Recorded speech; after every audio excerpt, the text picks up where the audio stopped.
Hello friends, you are welcome in PVT video classes. I am Pankaj Kumar Tripathi going to present video number 4 on the provisions of Indian Agement Act 1882. In this lecture we will discuss on the provisions of section 7 of the act. मित्रों, भारतीय सुखाचार अधिनियम पर इस व्याख्यान में हम लोग अधिनियम की धारा 7 पर चर्चा करेंगे. Section 7 declares that easements are of restrictive nature. Easements impose restrictions to exclusive right to enjoy property or rights to advantages arising from situations. मित्रों, धारा 7 यह घोषणा करती है कि सुखाचारों की प्रकृति प्रतिबंधात्मक सुखाचार प्रतिबंध अधिरोपित करते हैं. किस पर? अवरोध लगाते हैं. किस पर?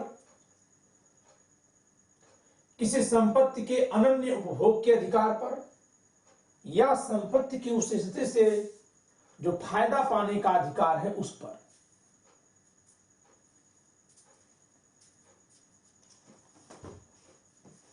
अर्थात सुखाचार स्वामित्व को सीमित करते हैं. It means easements impose a limit on enjoyment of ownership in favor of other person. सुखाचार किसी व्यक्ति के स्वामित्व के उपभोग के अधिकार पर सीमा आरोपित करते हैं और ऐसा वह दूसरे व्यक्तियों के लाभ में करते हैं. Section 7 provides as easements are restrictions of one or other of the following rights, namely the two rights: exclusive right to enjoy, rights to advantages arising from situation. सुखाचार निम्नलिखित अधिकारों में से किसी एक या दूसरे पर निर्बंधन है, अर्थात इस पर निर्बंधन आरोपित करते हैं. पहला, उपभोग करने का अनन्य अधिकार. दूसरा, स्थिति से उद्भूत फायदों का अधिकार. इन दो अधिकारों पर सुखाचार प्रतिबंध लगाते हैं. ये क्या है दो सुखाधिकार? स्थावर संपत्ति के प्रत्येक स्वामी का उसे और उसकी सब उपज और उसके अनुवृद्धियों के उपभोग और व्ययन का अनन्य अधिकार. जो इसका जो अनन्य अधिकार है उस पर सुखाचार अवरोध आरोपित करता है.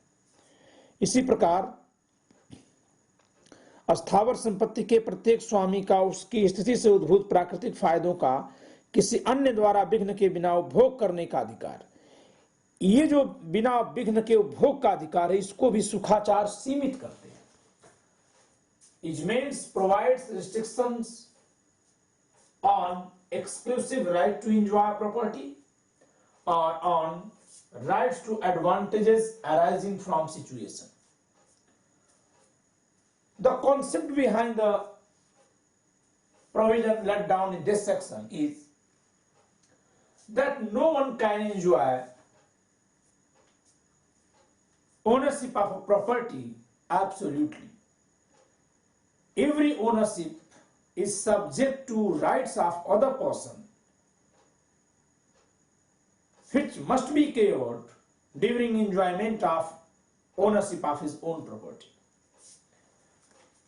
यह धारा इस संकल्पना पर आधारित है कि कभी भी जब कभी कोई व्यक्ति अपनी संपत्ति के स्वामित्व का उपभोग करे तो उसे दूसरों के उन अधिकारों की परवाह अवश्य करनी चाहिए जो उसके द्वारा अपने स्वामित्व के उपभोग से प्रभावित हो सकते हैं.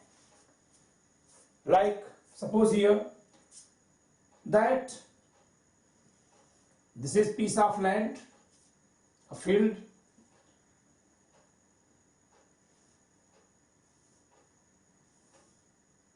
That is another piece of land. That is another piece of land.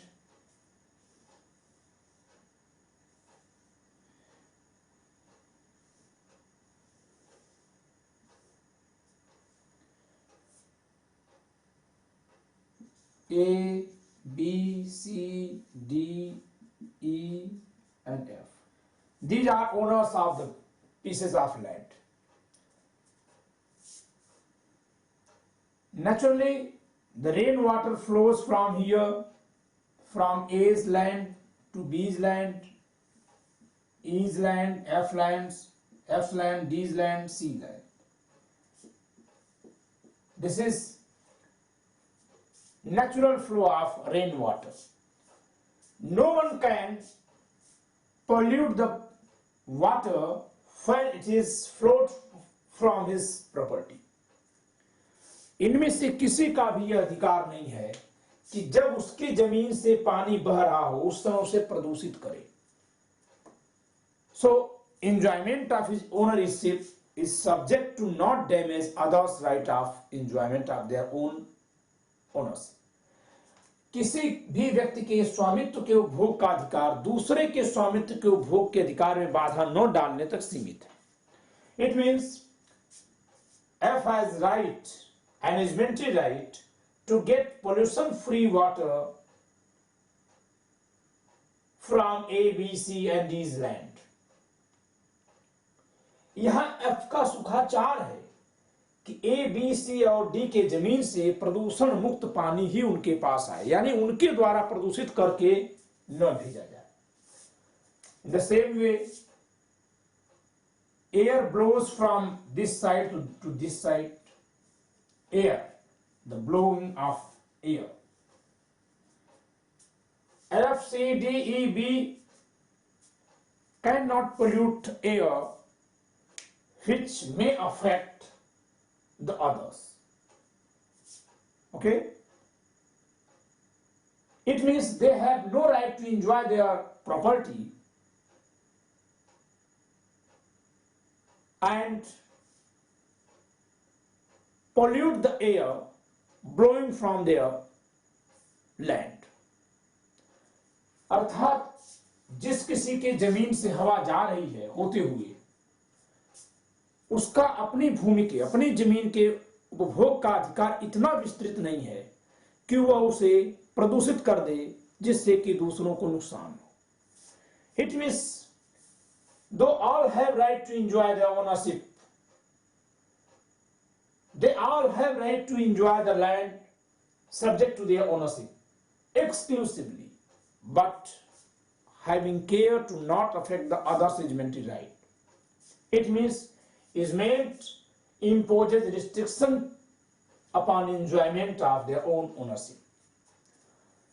अर्थात किसी भी व्यक्ति को अपनी भूमि के स्वामित्व के उपभोग के अधिकार पर यह प्रतिबंध झेलना पड़ता है कि वह अपनी संपत्ति के स्वामित्व का ऐसा उपभोग न करे जिससे दूसरों को सुखाचार क्षतिग्रस्त हो जाए. If a person enjoys in such a manner that it causes harm to other person, then it would be subject matter of civil litigation under section 7. Okay? The person who is suffering from such kind of excess enjoyment of ownership would have right to go in court. It has been held in the case of Haji Ismail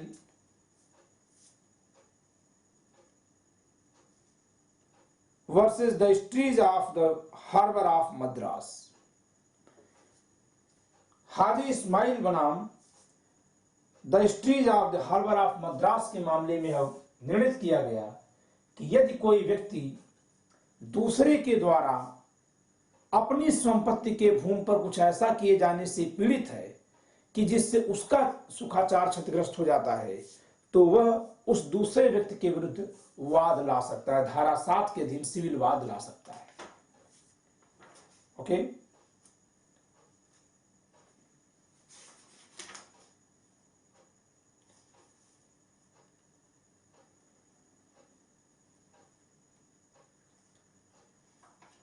There are number of illustrations attached with section 7. All are important.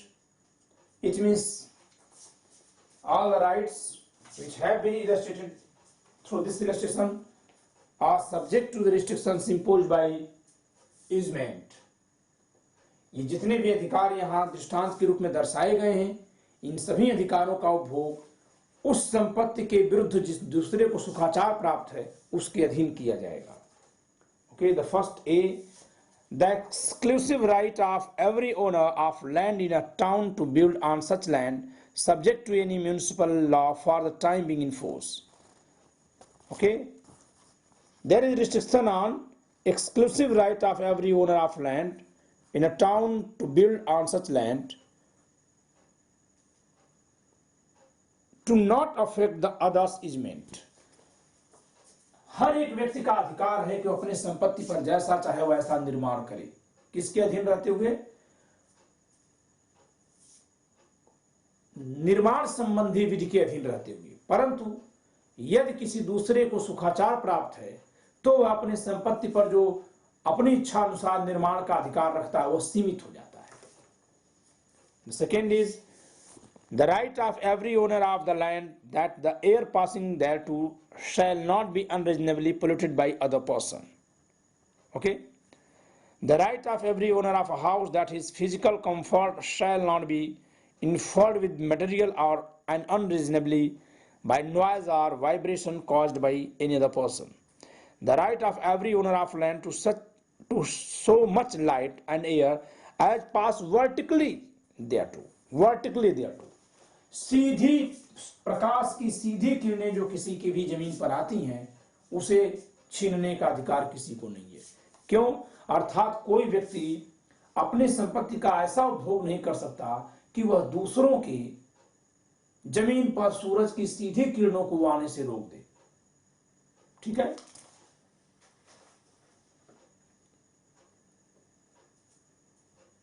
इसी प्रकार प्रत्येक स्वामी अपने घर का ऐसा उपभोग नहीं कर सकता, कोई भी स्वामी अपने घर का ऐसा उपभोग नहीं कर सकता कि जिससे कंपन पैदा हो और दूसरों को समस्या उत्पन्न हो. ठीक है. All the illustrations should be read carefully and all are subject to the easement available to other person. Every right illustrated in this section are subject to the easements available to the other person. It means during enjoyment of the rights illustrated in this section, the person who enjoys right must have to care the other's easement. It means by way of enjoying the right available to him, he would have not to negatively affect the easementary right of other person. It means easements are restrictive on these rights of enjoyment. अर्थात सुखाचार जो है वह इन अधिकारों के उपभोग पर अवरोध है. यही बात धारा 7 कह रही है कि कोई भी व्यक्ति जो इन अधिकारों का उपभोग कर रहा है वह दूसरों के सुखाचार को क्षतिग्रस्त नहीं कर सकता, उसे ध्यान देना होगा. धारा 7 के प्रावधानों पर यहां सम्यक चर्चा हो चुकी है. अगले लेक्चर में हम लोग अधिरोपित सुखाचार पर चर्चा करेंगे. We have discussed the provisions of section 7 adequately here. In next video lecture we will discuss on imposed easement as provided in section 8 and along with section 9, 10, 11, 12 we shall discuss there. Okay, so enjoy the lecture. Bye.